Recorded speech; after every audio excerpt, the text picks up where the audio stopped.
Hasan Salihamidzic made no comments about Harry Kane yet another time. It's amazing how little they talk about a player while talking about another player that is under contract at another club. Um, I think it's pretty safe to say at this stage that if Harry Kane is available to Bayern Munich, that they will do it, right? Well, that's what you keep telling me. I can't seem to argue with that. You've been saying it from day one. To your credit, you were making this point long before it became like a kind of mainstream transfer saga, and it makes perfect sense in a lot of ways. In terms of like picking up a profile of a player of a number 9, I feel like Bayern could probably go for someone younger, maybe someone who's obviously probably going to be a bit cheaper. But obviously they've kind of already done that in Matthias Tell to a large extent, and you can kind of see with the Sadio Mane signing in the summer that there's also a part of Bayern that kind of wants to just kind of go ahead and buy the proven product. They want someone who's ready to slot in straight away and either help them win the Champions League or help them retain the Champions League, and that's kind of where Harry Kane's allure comes in, because as things currently stand, Nagelsmann doesn't really have an established number 9, unless, of course, Tell nails in a spot, but that's probably quite unlikely.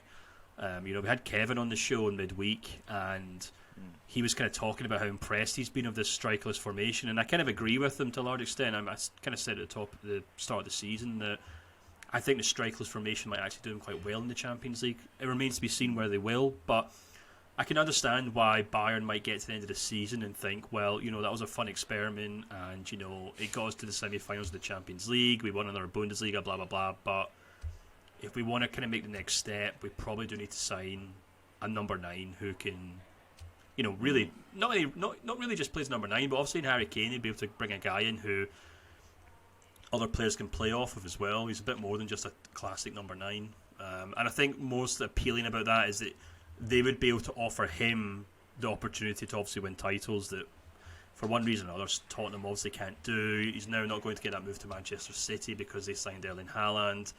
So it kind of strikes me as a kind of situation where it suits both parties. I mean, it doesn't suit Tottenham Hotspur at all, obviously, but they may eventually have to resign themselves to eventually losing Harry Kane, and at that point maybe they'll be happy to.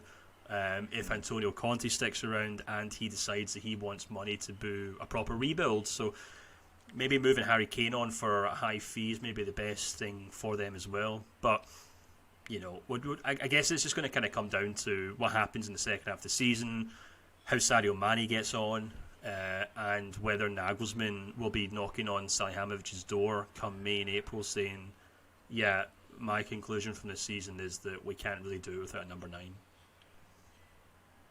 I mean, he's already mentioned that pretty much at the start of the season, where he openly spoke about wanting to sign Harry Kane at the tour in the US, and it's kind of fizzled along ever since. I think there's many reasons for Bayern Munich to do this. Obviously because they can, but also because they like the profile of the player.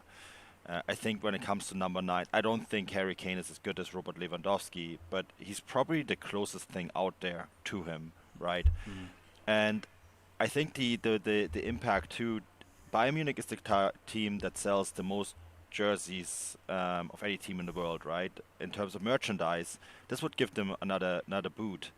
I think the only reason why you see someone like Cristiano Ronaldo constantly linked to Bayern Munich, and make no mistake, Mendes probably phones Oliver Kahn every single day, and Oliver Kahn probably tells him the same thing every day. It's like, it's not happening. We're not signing this guy. How did you get his number? It would be how did he get this number? I'm pretty sure Kahn is nice to Mendes because he probably wants to sign other guys from him as well, right? Yeah. So, but Kane would do a lot of things that Ronaldo would do for this team, only that he's actually still good, right? And I think that is something that you can't underestimate. You put Harry Kane in a Bayern Munich shirt, those shirts would sell all over the world.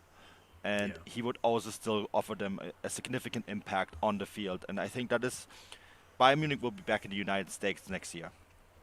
Wouldn't it be great if they could go to a place like Las Vegas or Los Angeles with Harry Kane in the lineup?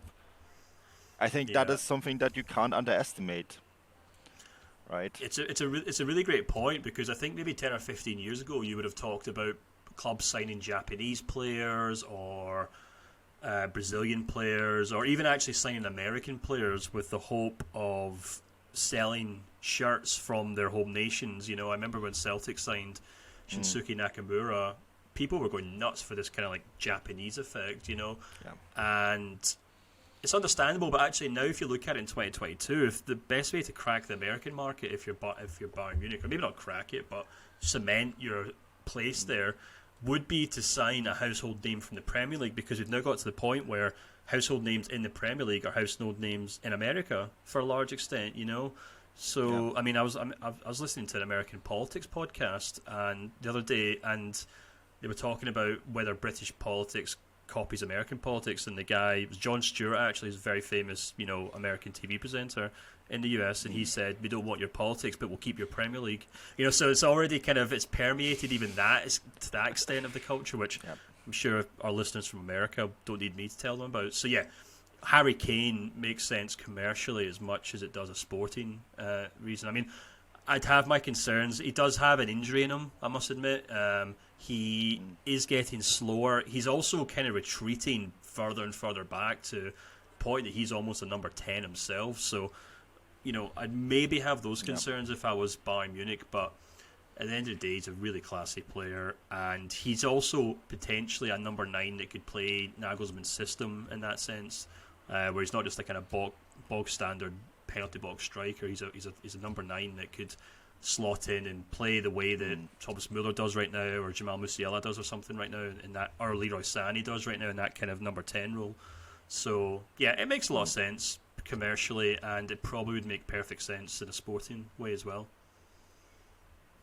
Yeah, I just remember seeing the impact that Sadio Mane had when he arrived in Washington with Bayern Munich, you know, and that's I kind of maybe at the time underestimated that a little bit, because thinking in Germany Sadio Mane wasn't their biggest star, but I guess because he played for Liverpool, he did have a huge impact, and I can just imagine what Kane would do.